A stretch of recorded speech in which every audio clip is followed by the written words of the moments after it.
ሰላም ሰላም የኢትዮጵያ ሕዝብ ወገኖች በሙሉ እኔ ቢቂላ ሞሲሳ እባላለሁ ከሸገር ሱሉልታ ከተማ።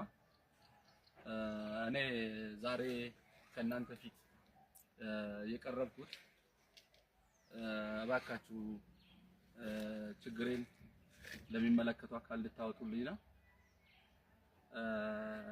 እንዲህ ስል እንደምትመለከቱት በስተጀርባዬ በኩል ያለው ቤት ለመኖሪያ የሰራሁት ቤት ነው እና በዚህ መልኩ ፈርሶ ነው ያለ።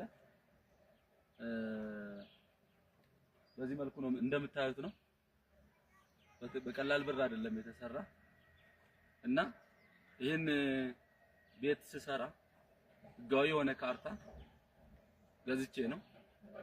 ህጋዊ የሆነ ካርታ ደግሞ በመሬት አስተዳደር በሱሉልታ መሬት አስተዳደር እውቅና አስፈትሼ ህጋዊ መሆኑን አስፈትሼ የገዛሁት ነው። ይሄን ስገዛ እንደምትመለከቱት ከአቃቢ ህግ ነው የገዛሁት። አቃቢ ህግ ማለት እንደምናውቀው ህጋዊ የሆነ ቦታ እንደሚሸጥ ነው እና አሁን ይሄን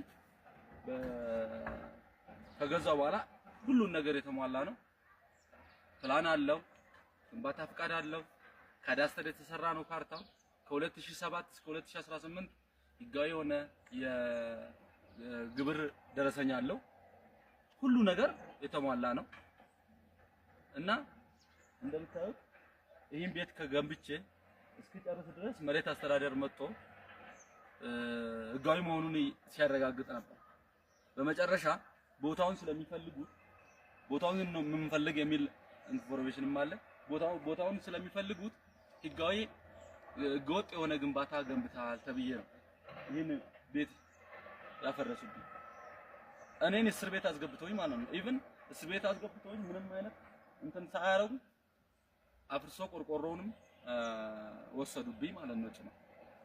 ስለዚህ እባካችሁ ሁሉም ወገኖች በሙሉ የኢትዮጵያ ህዝብ በሙሉ ከውጭ ከሀገር ውስጥም ያላችሁ እባካችሁ ለሚመለከተው አካል አደርሱልኝ። ለሚመለከተው አካል ቢቻል ለዶክተር አብይ እሱ ነው በቃ ትክክለኛ ለእውነት የሚቆም እሱ ጋር አድርሱልኝ። የሸገር ሲቲ ዋና አስተዳደር ዶክተር ተሾመና ዶክተር አብይ ጋር አድርሱልኝ እባካችሁ። ሼር ኮፒ ሊንክ